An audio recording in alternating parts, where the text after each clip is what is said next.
Hello, welcome to Rob and Bay's channel. Today, Bay wanted to ask me some questions about my various experiences as a monk in Thailand. And so she's prepared some questions and she'll just go through those and I will answer them to the best of my ability. Okay. I think most people would like to know about your first impression of Thailand when you first landed in Thailand. What was your first impression? So after that very long flight on the plane over, I got off the plane and I looked out over the sea of people standing in line for immigration, and I was kind of dreading having to stand there for like an hour or more. But as I walked towards the queue, a Thai woman who walked in the airport just called me over saying, "Luang Pi, Nimon Ka." And I was called over to, I think it said like a VIP line or something.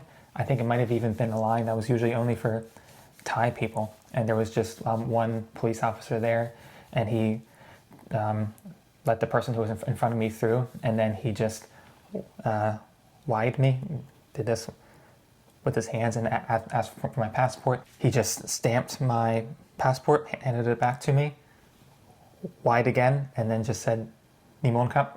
And that was it. I mean, I didn't have to go through any security. I just got my passport stamped and I was just let right through. And then the late people who came to pick me up took me out to grab some coffee at Amazon, which everybody who's ever been in Thailand knows exactly what Amazon Cafe is. And on the way there and then stopping by where they worked, I noticed that everybody on the street was smiling and just seemed very happy. I think it's a pretty common experience in the land of smiles. People see Thai people smiling, but it just seemed strange that like even people who seemed like they were probably poor just seemed very happy.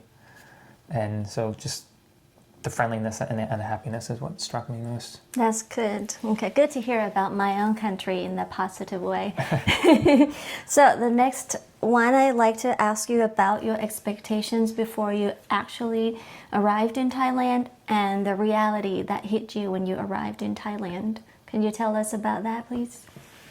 Well, I definitely expected it to be hot and humid, but I guess I didn't really have any experience with heat and humidity 24 hours a day, 7 days a week, and like laying in my kuti at night still sweating.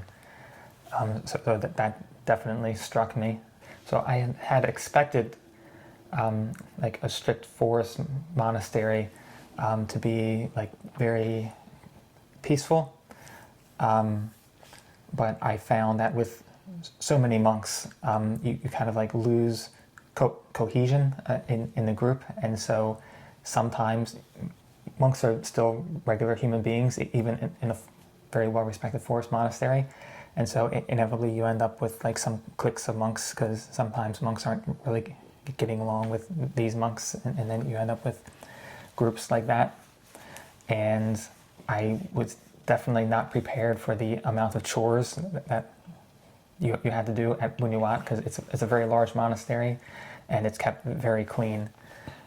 So most days you're typically spending like an hour and a half to almost 2 hours doing chores here, there, and everywhere around the monastery. The next one, I'd like you to tell us about your meals in Thailand. Were there any particular meals that you remember till this day? There was one. In my last pansa in Thailand, actually, we went on Bendabat and came back, and we were sorting through all the food that we had gotten, and I picked up one bag, and there were like what I thought were just hard-boiled eggs, but it was like 3 of them on a skewer, and I asked another monk, why would they put hard-boiled eggs on a skewer? It doesn't make any sense. And he told me that, oh no, these aren't hard-boiled eggs. These are something where the chicken like actually developed, the embryo and the egg developed, and there was actually a baby chicken there, and they apparently boiled this alive and then skewered it, and you're supposed to eat the entire baby chick and the egg. Ew. Did you eat those? No, Okay. none of the monks ended up eating them, and so we just ended up, as we did every day, and we just take all the leftover food and then give it to the villagers nearby. Okay, all right. I'm pretty sure those villagers enjoyed their meal that day. Yeah, for sure. Yeah, okay. Now let's move on to your health problems. When you were living in Thailand, because it was so different than your home country, did you have any concerning health problems at all? As is usually the case for Westerners coming to Thailand, diarrhea was definitely an issue, especially the first time I went to Bunyawat. I can't remember if it was the first day going out on Bindabat or the second day, but I had diarrhea, and as I was walking out on Bindabat, I had barely even left the sala. I thought, I'm going to say it, and we're going to put it in. I thought I was going to fart, and then it just came out, and it ran down my leg. Okay. Fortunately, it didn't get on my robe, but I had to go and clean up.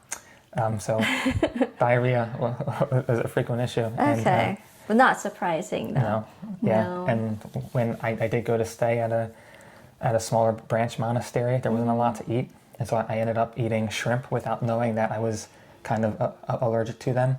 And for 3 months straight, I had almost continuous diarrhea, like having to go to the bathroom 20 to 30 times a day. No. Okay. So, diarrhea. And then you had like the dengue fever, and then a pretty serious flu, and then I got an infection on my foot, and I didn't feel like going to a doctor, so I convinced a temporary monk who had just completed medical school to take a razor blade, like an X-Acto knife, and then cut into my foot to cut out the infected flesh. Oh, no. So there was that. Okay. Speaking of health problems, that leads me to the next topic, which is hospital visits. Would you like to share some of your experiences at Thai hospitals? On the occasions that I did not feel too lazy to go to the hospital, it was kind of inspiring just going to a hospital or a small clinic as a monk, because people don't really want to have a monk just sitting around waiting in a queue, because I think it might make them feel uncomfortable. And so inevitably you get ushered to the front of the line, and then you sit in a chair that's like reserved just for monks next to the doctor's office.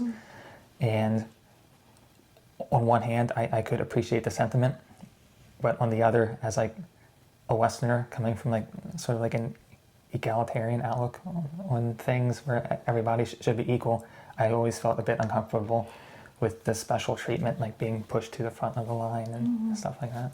So now I would like you to tell me and the viewers about your daily routine as a monk in Thailand. Was that different from the daily routine that you did when you were in the US as a monk? So some things are similar, others are different. At, say, Abhayagiri, then you have like a light breakfast at 7, and then you have the main meal at 11, and then the work period happens in the morning, and you only go on Bindabat once a week at Abhayagiri. Whereas in Thailand, of course, you go Bindabat every day.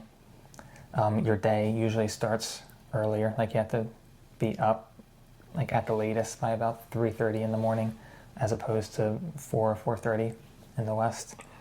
So you would wake up and then you would go and meditate, and at Bunyawat they usually don't do chanting in the morning, and then prepare the sala for the meal, sweep up in the area, and then go out on Bindabat, which at Bunyawat, if you go on the long route, then that would be 8 kilometers.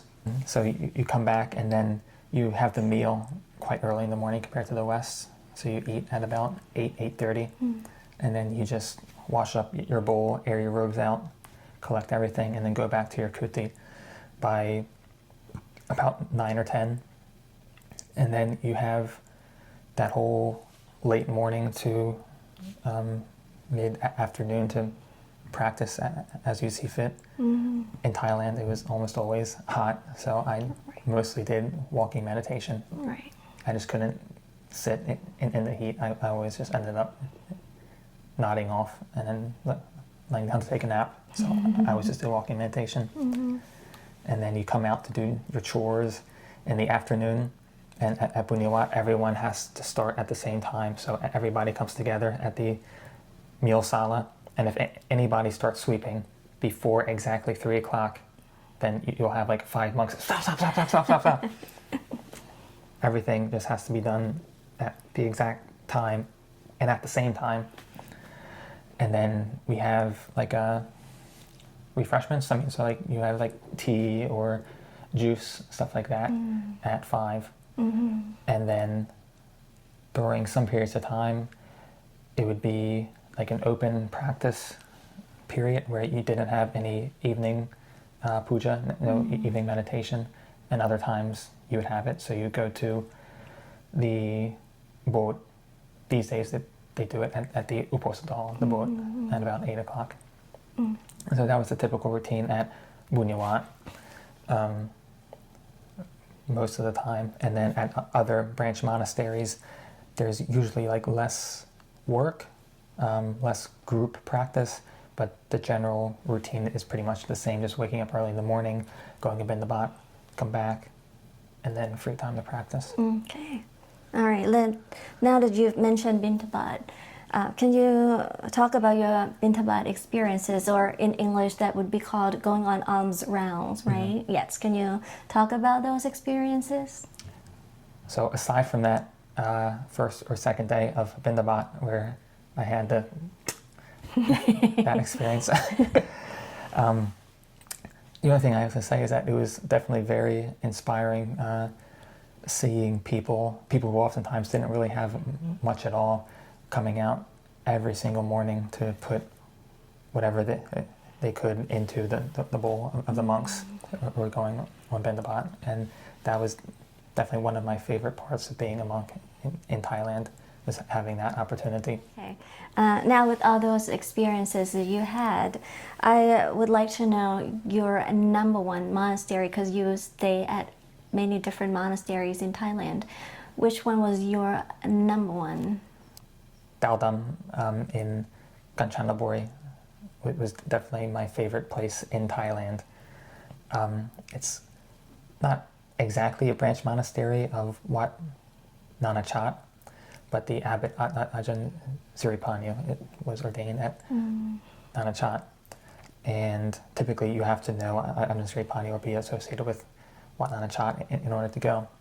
But at this monastery, or I mean more of a hermitage really, you don't go on Bindabat because there aren't any people in that deep in the jungle to give you alms food. So they have people there who just prepare food, and you have your meal at the meal hall at the bottom of this like plateau. And so every day you walk all the way down, have your meal, and then to get back up to where the monks stay in the forest, in the inner forest, it can be anywhere from an hour to an hour and a half, almost an hour and a half. Like I was staying on a dieng, a small bamboo platform with an umbrella net over it. To get to my platform, the furthest one out, that was 1 hour and 25 minutes. That's one exactly, way, right? To get there. Okay. Going up. Going down, it's a bit quicker. Like I think it took me less than an hour to get down. But the nature there is so fantastic. Like you're up on this, in the inner forest, you're on this plateau that have streams running all over the place. And so outside of this inner forest, it could be like almost 90 degrees or something. But then you go into the inner forest and you can feel the temperature drop instantly. It'll be like a very comfortable 75 to 80 in that inner forest, and that's just fantastic. Right. And then you have elephants and tigers, although it would be exceedingly rare to actually see a tiger. Panthers are more common, like people have seen panthers. And then you have the giant hornbills, which sound like helicopters when they fly over. And then you have the gibbons doing their calls in the morning, which just sounds absolutely majestic. If you look out into the valley and you see all the mists, and then you hear the gibbons, and then you might see like a giant hornbill flying over, and you feel like you're in like this like prehistoric, pristine jungle, and it's just fantastic. Okay. Why did you leave Thao Dam? Why did I leave? So I left because my visa was being done by Wat Bunyawat, so I have to spend the pansa in either Bunyawat or a branch of Bunyawat, and they can't do visas for you in Thao Dam. Okay. If they could, then I would have never left Thao Dam. Right. My last question here would be about paying respect to the Sangha Samdet Phra Sangharat in Thailand. You had a chance to go and pay respect to him. Can you tell us about that? So Lumpal Pasano had come with some monks from Apayagiri to pay respects to very senior monks, go see different monasteries in Thailand. And on the itinerary was paying respects to the Sangha, the head monk in Thailand. And so usually this is a very formal occasion, and it's very quick. Like you're coached on exactly how things are going to go. You go in, you bow, you pay your respects, and you're out after a very short time. I think they'll like be looking at your watch, and they're typically looking to get you out in under like 10 minutes. But in this case, the Sangharaj's attendant monk, he actually knew Lumpal Pasano because this monk had gone to stay with him at Wat Nanachat when Lumpal Pasano was still the abbot. And so by serendipity that they had this connection. And when we all went into the Sangharaj's room to pay respects, at that time, I think he was already like 90 years old. And so I was expecting him to be sort of like not entirely with it, just sort of, but I mean, he was actually like very bright, like radiant and engaged, and he was very interested in hearing what Lumpal Pasano had to say about Abhayagiri and setting up this monastery, and hearing about the fires that had just come through the area. So I would say that was one of your great experiences you had. I enjoyed it, yeah. Yeah, I mean, yeah. it's quite special to get the opportunity to pay respects to the Sangha. Yes. And I did end up having a lot of very special experiences in Thailand that you typically just don't get unless you're very well connected. Right. So these are just some more of my general experiences in Thailand, but I hope in the future to maybe make a video or two covering the actual practice, which I think for sure would also be of interest to people. Yeah, I think that's a lot of our viewers are very interested in hearing more about your spiritual practice and what changed you and whatnot. Yeah. Okay, we'll get to that in our future videos. Okay. So in the meantime, please don't forget to like and subscribe.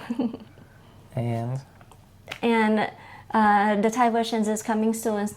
ถ้าอยากชมเวอร์ชันภาษาไทยก็เดี๋ยวรอติดตามในวิดีโอหน้านะคะ That's it for this video. We'll see you in our future videos. Thank you for watching. Bye bye. Bye-bye.